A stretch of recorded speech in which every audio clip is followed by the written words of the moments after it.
everyone, welcome to part 3 of our permaculture series.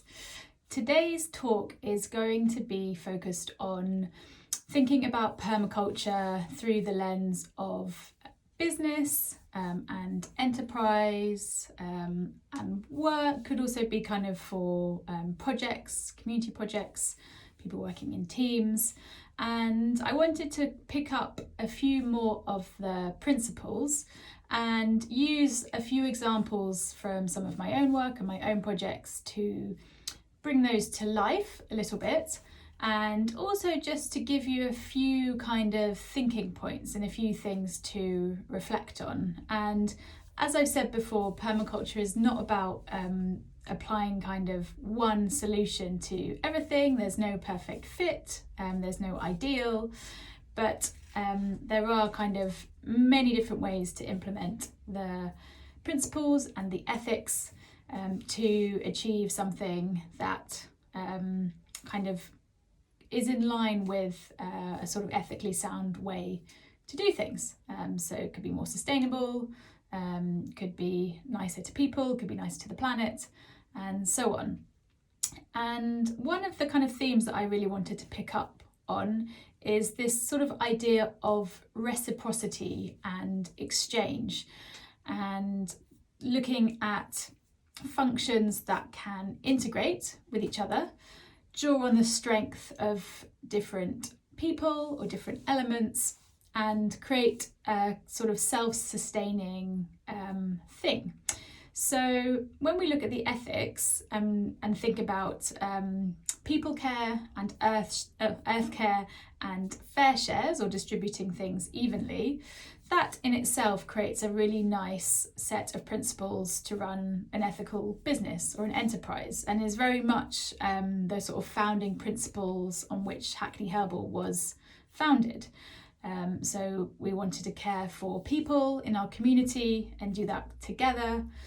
We also wanted to highlight the environment and nature and show our respect for that, both locally and also globally. And this idea of fair shares, and for us that's sort of, we relate to that in terms of accessibility. So we run a range of different things. Some of those things make money and are paid for by people who have money and have the means to money. And then we also do things which are free, and that means that people who don't have any disposable income or the means to kind of come to sessions and learn and share what we're doing can also take part. And then there are various options within that range. So making things as accessible as possible. And that's kind of very fundamental to many kind of ethical businesses, whether they're kind of socially or environmentally focused, or often those two things are inherently interlinked. And another kind of thing that I really wanted to pick up on is actually something that draws from nature. So a lot of our learning comes from nature. And I wanted to kind of explain a little bit about the relationships between plants and the soil. And this in itself is something fascinating to go and explore, and I encourage you to do that and to go and learn more, because it can teach you a lot of really important lessons for life. And one thing, I've talked in other videos about the relationship that plants and the soil and all the critters and biology and life in the soil have. And without going into lots of detail, those two things are mutually beneficial. They're supporting each other, whether it's with food or with an exchange of nutrients or kind of protective layer. And they're kind of drawing on each other's strengths, and what you then get is a really nice exchange, sort of similar to like a mutual aid exchange, and both can be very happy. And one thing that sometimes happens, so as a plant grows, it will photosynthesize and create energy that it needs to grow and survive. And sometimes a plant will pump out through its roots 50% of the sort of food supply that it makes for itself to feed the life in the soil, to encourage and allow that exchange to happen.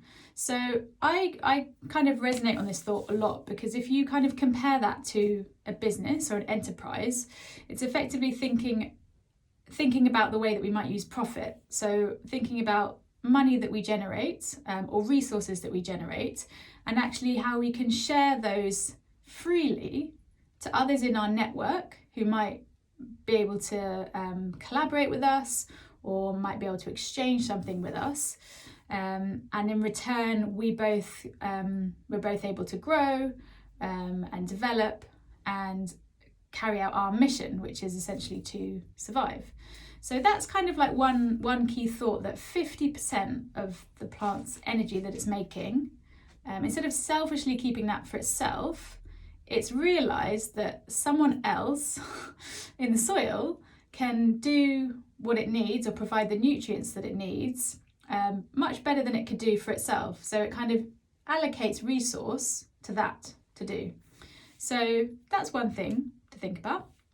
And something else that I wanted to draw on in terms of business, and this could also relate to any kind of projects as well, is thinking about the team and the people and the group and the network that you're working with. So one of the principles that we talk a lot about in permaculture is all around valuing diversity. So that's, you can apply that quite simply. You know, if you're building a team, or you're developing a group or a network, who can you find who is not like you? So if you kind of just reach out to people who are very similar to you, who think the same, who look the same, who have the same lifestyle, you're less likely to end up with a diversity of creativity and experience in what you're trying to do.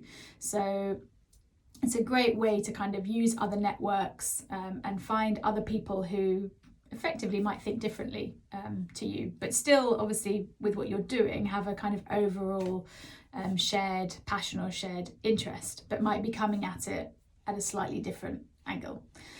And the other thing sort of within that, another principle that we use a lot in permaculture is around valuing the edge and using the marginal, and thinking about not necessarily taking the well-trodden path or the safe route or the tried and tested thing, but actually having a little bit more fearlessness to try something slightly different, to think of a different way of doing something, and very much in line with sort of permaculture and problem solving, is thinking about how we can rephrase a problem into a solution and not just repeat things that in the past have not worked so well.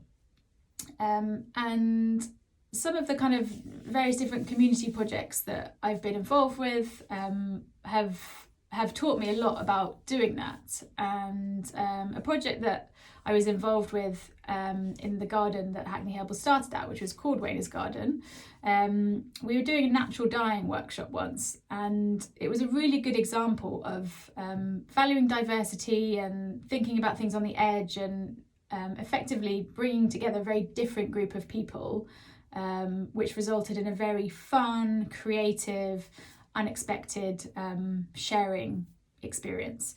So the group that was there was a mix of kind of gardeners, there were some designers there, we had some fashion students who were part of the college where the garden was, we had one of our volunteers who was a chemist, probably had some other people who I'm forgetting now. And what was really interesting from that experience is that everyone brought something to the table and had something to share about the design process or some of the chemistry that was happening, or could relate it to the plants that we were using or the history and the culture of the plants.